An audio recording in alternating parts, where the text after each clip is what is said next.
sea, vamos arriba, vamos arriba. Aí vou te mandar. Pamito. Bom,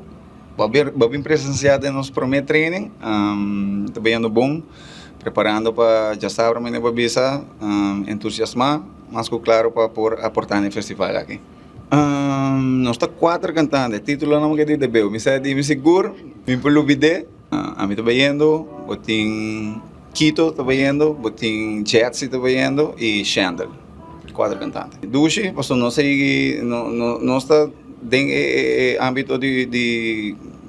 criollo típico, vem a minha cena,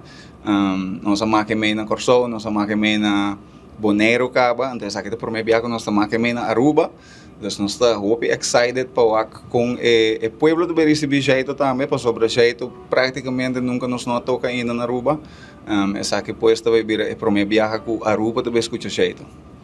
Bom, ideia de jeito, ideia para que nós lanta jeito, tá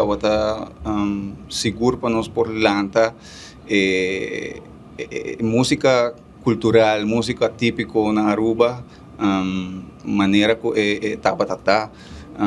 purba de hinca nos mês de âmbito aqui para crescer o mundo de música cultural, nós também durante a dia parada junto com a ATA, tem stand toevallig tem curado de Mama Bernardina Grovel, jeito também está tocando, prometo é parada, anto hora que parada cabe passa também, jeito também está tocando,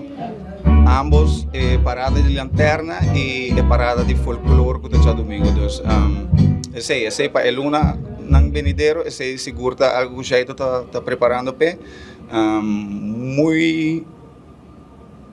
Den dia nang cerca, nós também temos live session também com o jeito a grava, que também nós também los para o pueblo de Aruba por como se conhecer que o jeito é música nang original também de jeito. E aí aqui nós não logra para ter nenhum cantante infantil ou juvenil, pero no futuro seguro nós lo quer adoptar anto ajuda e muito não não tem banda que estás para acompanhar para donar nang backup den festival aqui.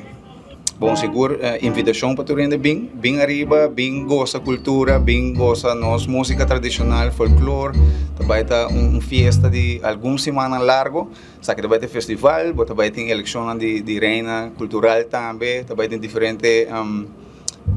festa parada de lanterna e parada de folclore, bem gosta de nossa música cultural.